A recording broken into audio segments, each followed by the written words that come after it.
Mark Wagner's used to getting attention for his classic VW Bug. Mint condition, convertible, beautiful. But his favorite part is when people notice what's going on in the engine. See, a few years ago, Wagner made a change and his 62 ragtop went from sounding a little like this to sounding like this. What's funny is how few people notice that it's quiet. They're like, there's something missing. It's fantastic when they figure it out. That's right. He went electric. I'm Gustavo Arellano. You're listening to The Times, daily news from the LA Times. It's Tuesday, July 5th, 2022. Classic cars are a staple of California culture, but they have a dirty secret. They're gas guzzlers. So now collectors are beginning to solve that problem by making their rides electric. And everyone else wants in.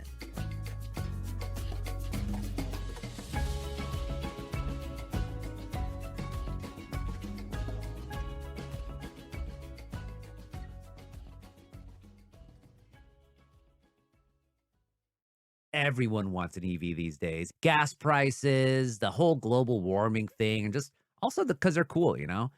But today, my colleague Ron White tells us the lengths some Californians are going to get their hands on one. Ron, welcome to The Times. Thank you very much, Gustavo. Thank you. So the first person I knew who ever bought a Tesla was my cousin Blas. And I remember when he bought it, we made fun of him for buying what we thought was going to be a loser car. And here we are almost a decade later. And the demand for not just Teslas, but electric vehicles is completely out of control. The demand is very high. There have been reports that as many as 1 in 4 people are saying that they want their next car to be an EV. You will find incredibly long waiting lists for these companies. But my wife has an EV. Her lease ran out a year ago. There are no new versions of her car, and she's very loyal. She loves her car, so she wants another one just like it. And they're not available. So if there's a demand, you'd think there'd be a supply. I mean, I learned that in high school economics, but we know that the past couple of years have messed up that old economics rule. So what happened? We started writing about this in 2021 when the supply chain disruption occurred. And there weren't enough ships. There was incredibly high demand, probably because we've been so pent up in our houses for so long at the time. So there was booming demand, but these companies are having a big problem firing up their production. One particular company, it's got a very snazzy new EV pickup truck. They were promising to build 25,000 this year. And as of May, I think they were about 5,000. So the production problems are tremendous. A lot of ocean-bound shipping companies mothballed their fleets and then had to restart them. And it was the first time in my memory that the entire supply chain was a mess. It was the factories in China that continued to close because of COVID. It was the lack of shipping. It was a lack of dock workers to unload the ships. The trains that moved the cargo once it's left the ship, they were also backed up as much as 3-4 miles at times. There's a shortage of truck drivers. Pretty much any part of the supply chain that you could think of wasn't working properly. And that was a very rare thing. Every step of the way, that was just incredible. And then on top of all that, people just wanted those EVs more than ever before. I looked at the fuel prices today, and it's terrible. Every day is a record. Regular gasoline in California is selling for an average of $6, which is just unbelievable when you think about it. What makes this worse is that in the past, we've had spikes before, but they went away after a while. They didn't always come back down to where they were, but they came back down. This is just continuing to go up, and there's no end in sight to it. We are now about to have a total of, I believe, 98 companies who are in the development stage and are planning EVs. They range from luxury editions to, unfortunately, not enough of those that are affordable. It's something that probably would have changed car buying quite a bit if not for these other factors that we're having to deal with. Damn. And so because of that, people are starting to get creative about getting EVs. And you've been writing about some of the ways they've done that. And one of the things that people are doing now is converting their regular gas cars to EVs. So how does that happen? We went down to one of California's premier EV conversion companies. It's called EV West, which is down in the San Diego area, run and owned by Michael Bream. Here's the rear pack, front pack, whole drive. Here's our Tesla motor. The guy running it is a hot rodder. He says that first and foremost, and as a secondary thing, he's an environmentalist. He manages to salvage EV batteries from wrecked Teslas. You would be surprised at the number of wrecked Teslas there are out there. Oh, boy. You talk about, conspicuous consumption. He had a situation where a guy had just bought one, wrecked it, and said, "Do you want it?" And he just had bought a new one the next week. So this is ridiculous. So anyway, he's at any given time, he's got 4 or 5 of these things sitting out there looking very forlorn and being picked apart for the batteries, especially. Probably 10 years ago, I realized, all I want is a classic Beetle, but with an electric motor in it. And then it dawned on me, somebody must do that. And what he does is, for one of the people we wrote about, Mark Wagner, and his 62 ragtop VW, he used about a third of the battery, and it's getting him about 100 miles per charge, which is fine for him and his daily commute. Boy, it was a good time to convert my car. I mean, it saved me money right away anyway, but now with the gas prices being what they are, everybody's paying $100 to fill the tank, if not more. And the EV conversion of the VW was about $16,000, so it's not cheap in some of these situations. Your customer's typically going to spend $20,000 on the parts and typically $20,000 for installation. Okay. Tax and an option or two here or there, a heater, air conditioner, you're going to round out around 45 grand out the door. Okay. We also had Tony Hawk's Corvette Stingray up on the racks. So this is Tony Hawk's car. It's a 1964 Corvette. That was a luxury conversion, but he is able to mate the electronic vehicle drivetrain and in some cases preserve the aesthetic of the original, like the gas gauge is now the battery monitor and that sort of thing. So it depends on what you want and how much you're able to pay in some cases. Yeah, the price tag is so high for these conversions. So why do you think people are willing to shell out so much money for these old cars? Some of these older cars are just falling apart. They're very hard to maintain. You look at Tony Hawk's car, he was actually driving it down to the EV garage and it limped into the parking lot and died.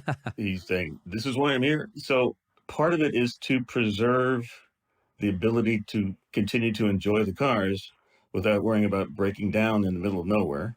The other part of it is environmental. If you've ever been behind a classic car with your windows open, you will get a whole bunch of fumes. And so it's not fun. So this is a way for them to enjoy their classic car guilt-free. A car like this being electrified can do more to excite car guys and car people about the coming change to a sustainable energy. I think there's just a sense of independence that comes with this, that because of the war and supply chain issues and all that, I think it makes this more attractive. Yeah, I got old cars, a 68 VW bus, a 73 Eldorado convertible, a 79 Ford Ranger pickup. They're beautiful, and then all of a sudden they break down. But I don't have $50,000 to convert them into electricity. Not yet, at least. One day, maybe. The thing about it is that if you go to a place like EV West, you are paying a lot because these are really skilled technicians that are doing these things. But one of my favorite places to look for this is YouTube. It's a do-it-yourself paradise. People who are converting their EVs. Today we're going to show you how to convert this 1969 Carmen Ghia into an electric vehicle. Everything is here, man, for a DIY EV for, a few grand. Set ourselves a challenge. Can we convert this Volkswagen Beetle from petrol to electric in a day? They claim to have done some for about $5,000. There's one guy who's claiming to have done it for under $2,000. And what it depends on is keeping your expectations in check. You're not going to very likely get a Tesla range on your conversion. And if you're willing to settle for 100 miles, which is pretty good, or even less, it's going to be much easier for you. So that's an important factor. But there are options that people can investigate. after the break, how the Netflix of cars might actually make electrifying affordable.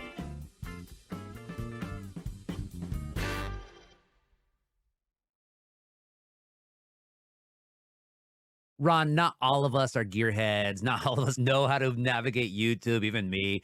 And so some people just go on waiting lists. But you actually talked to someone who found a way around the Tesla waiting list. Bonnie Velasquez had actually ordered a Tesla and was just tired of waiting for it.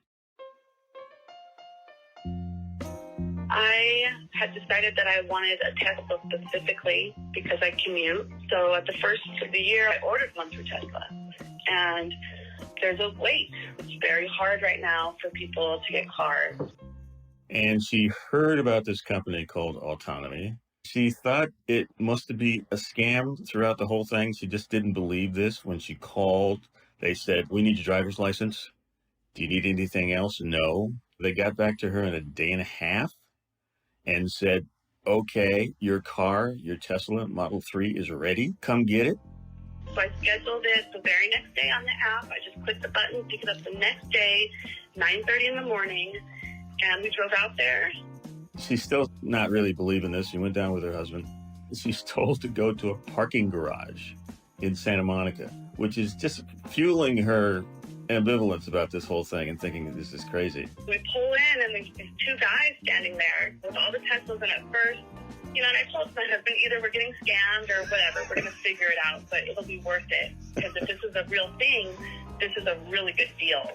And there it is. It's got a bow on it. It's a Model 3. They showed her how to use it, and they said bye-bye, and she's got it. It's a subscription service in that you're not tied in for 3 years. You only have to keep it for 3 months. The way it works through Autonomy is that your down payment is lower than it would be if you got it directly through Tesla. Your monthly price is less than the monthly price for a Tesla. The only drawbacks is that you have to like a Model 3. That's all they have right now. Not everybody likes the Model 3, but she was thrilled. It looks pretty cool that you're able to get one so fast, because nobody can get them right now. So everyone's like, "Oh, look at you got your car." And I'm like, that's just because I'm dope. And some of these people are folks that live in apartments. EVs have gotten into the point where they're like a gasoline-powered car. It's got 358 miles range or something of that sort. So she really only has to charge it once a week. So it doesn't matter that she doesn't have a charging station in her apartment building or a garage where she can charge her own car. So she's extremely happy, and she's getting about the same range as she got in her old gas car. Where is Autonomy getting its cars? They are taking advantage of people who are tired of waiting for Tesla cars. Each of these cars are built to specifications for an exact person. And if you've been on that list for 1 year, 2 years, people do drop out, even though they've put down $1,000 deposit. And so he has been able to acquire those dropout cars, and he didn't want anybody to think that he's somehow jumping ahead of Tesla owners who are waiting. Yeah. These are not cars that have gone anywhere. The person who applied for them just dropped out, was tired of waiting.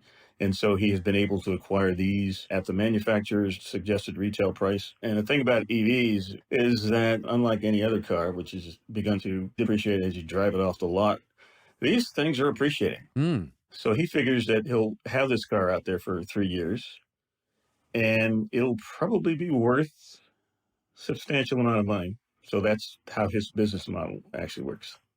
So we've talked about conversions and subscriptions, but how far do each of those go towards meeting the demand that people have for EVs right now? Not very far. As far as I know, that this is the only company offering subscriptions. Again, the shortage is difficult. It's a shortage that affects all parts of the automotive industry, in that it's a shortage of semiconductors. I think we're down to like basically one big factory in Taiwan that makes most of the semiconductors. It's a problem that's not going to go away. And there are even bigger problems looming in the future. It won't get any better in the coming years if these predictions are true. And we're going to talk about that after the break.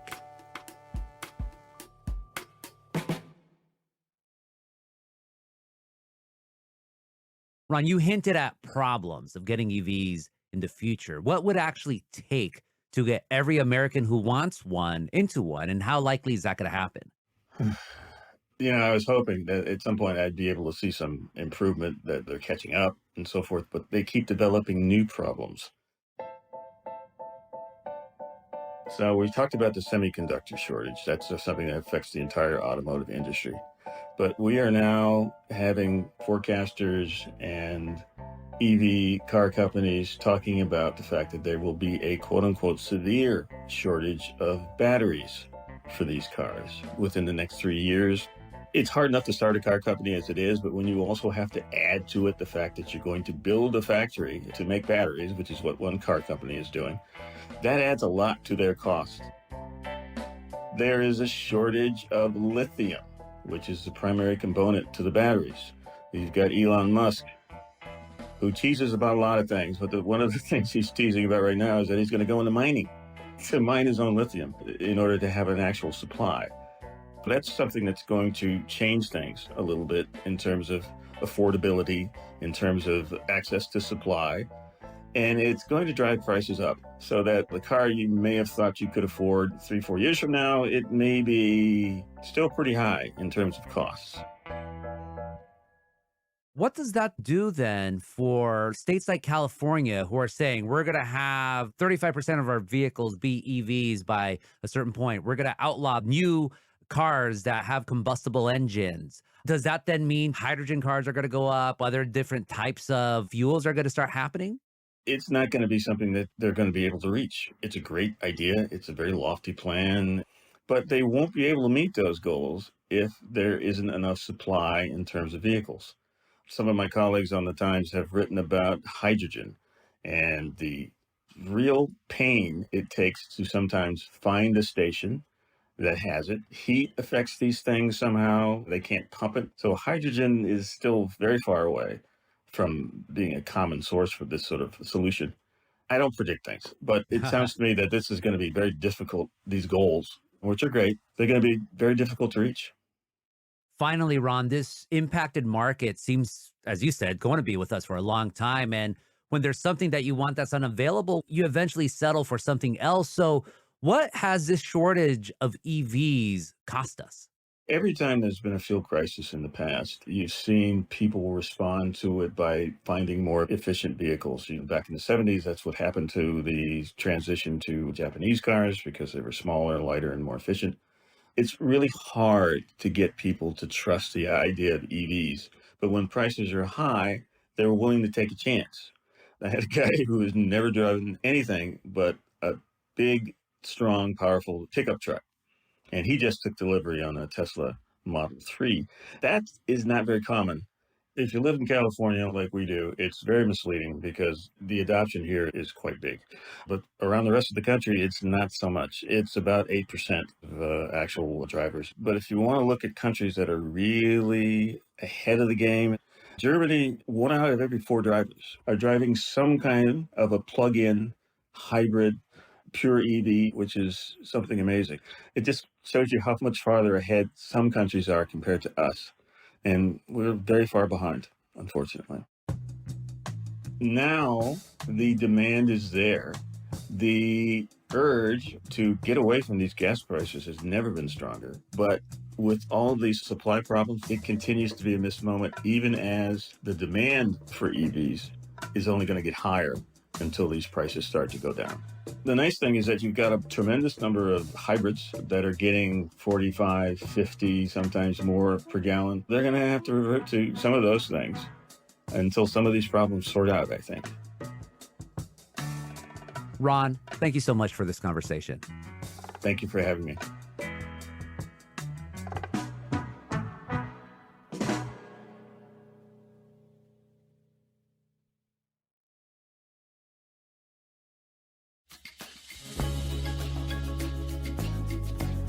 And that's it for this episode of The Times, daily news from the LA Times. Maya Croft was a hef on this episode, and our show's produced by Shannon Lynn, Denise Guerra, Kasha Brasalian, Ashley Brown, Angel Carreras, and David Toledo. Our editorial assistant is Madeline Amato. Our intern is Surya Hendry. Our engineers are Mario Diaz, Mike Heflin, and Mark Nieto. Our editor is Kinsey Morgan. Our executive producers are Jasmine Aguilera and Shani Hilton, and our theme music is by Andrew Eaton. Like what you're listening to? Then make sure to follow The Times on whatever platform you use. Don't make us to put you in podcasts. I'm Gustavo Arellano. We'll be back tomorrow with all the news and desmadre. Gracias.